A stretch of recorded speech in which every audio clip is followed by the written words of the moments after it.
nhìn sướng chứ này. Này Vân này Vân này. Cún đi. Cún đi.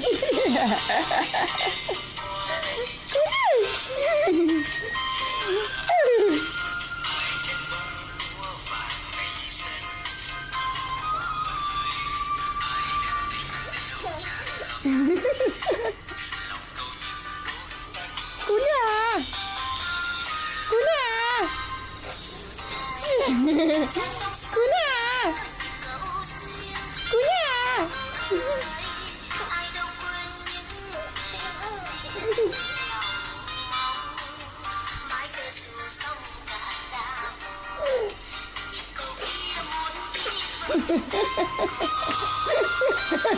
Sặc sặc tôi sặc luôn.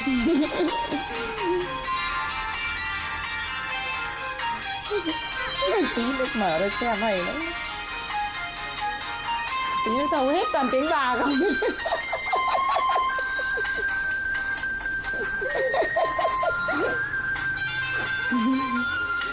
Quay gửi lên video clip cho bộ ông nội ông ngoại này xem nhé.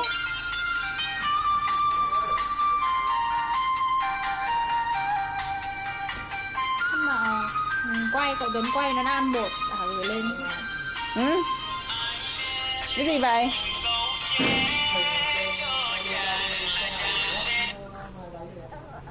Được. Ai ở dưới có Nguyệt không? Sao mà mày biết nhận được?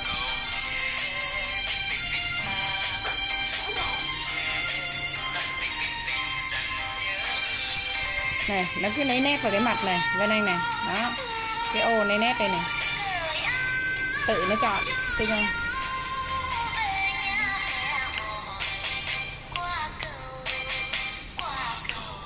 Bút.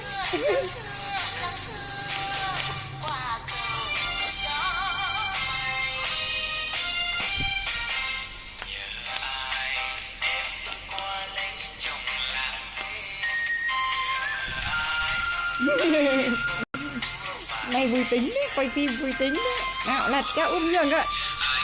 Giường ạ, mày đừng đừng đó. Đó nó xuống giường rồi. Đổ nó xuống cho nó bò. Quay mặt ra đây. Quay lúc nó giận nó mặt. Rồi, quay mặt ra đây. Quay mặt ra đây.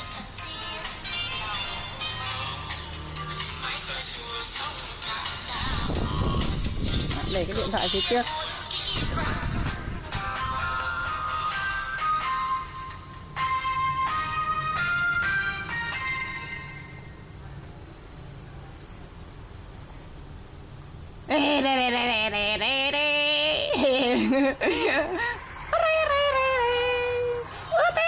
Quân thò tay bung quân. Mai mở phim đi nghe.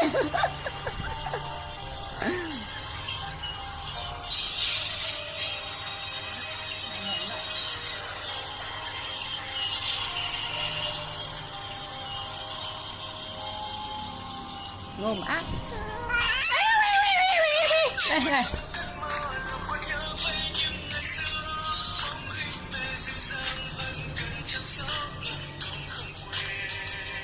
Lê lê lê lê lê lê lê lê lê lê.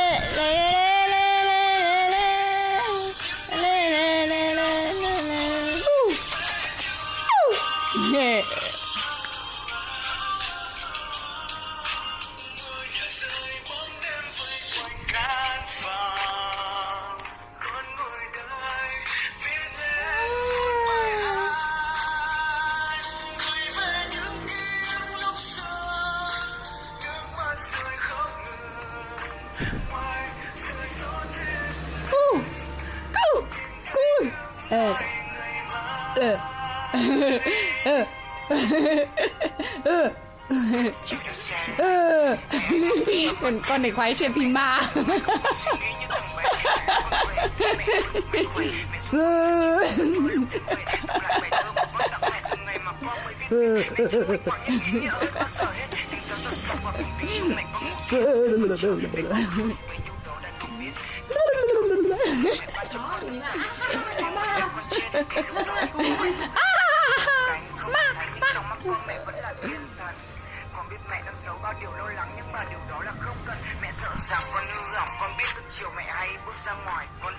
Ê. Mẹ tưởng tượng bao nhiêu điều thật khủng khiếp. Đám người sâu bổ mẹ thấy ai đó đâm con bằng một con dao thép. Mẹ cố lao vào và che cho con mặc kệ có một con dao thép. Nhưng đó chỉ là tưởng tượng trong một xã hội đầy nguy hiểm nhưng cám dỗ. Nghe mẹ tránh xa, con không muốn đi lấy vợ để được mãi mãi bên cạnh mẹ. Lúc nào cũng nghĩ ngốc ghê, vẫn chưa một lần bảo yêu mẹ suốt ngày bia bọt và rượu chè. Đừng cho lý do là tuổi trẻ. Ngốc nè. Nhưng mà mẹ đâu có muốn thế. Tóc mẹ giờ cũng đã bạc ghê là vì đâu. Đôi tóc hạt đôi mắt, dáng mẹ lưu siêu hay sức nặng và những vết đắng ở trong mẹ trăm nỗi lo, một nỗi buồn ngàn đổ lại bằng một tình thương. Những hành động bình thường cũng chỉ để dành cho con. Là nhìn theo cơn mưa, một cái gió vẫn xin từng cơn.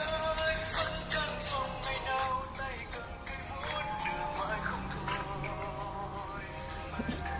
Cắm đầu chứ.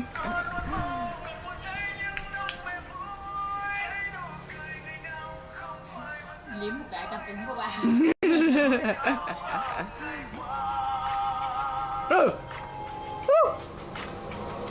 Ê. Phim ma này.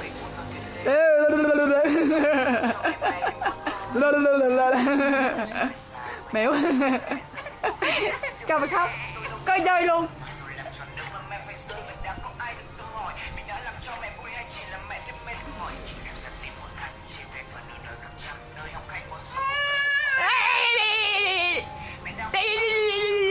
Quay sát cái mồm mày méo đấy.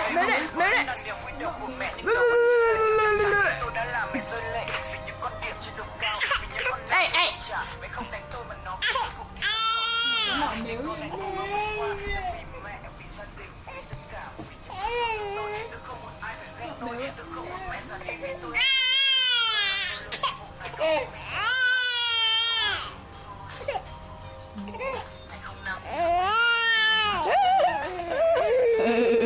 Lật lên ha.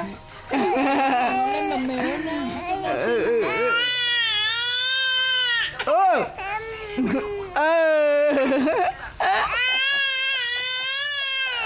Kêu tao ăn cho nó mất vào loa.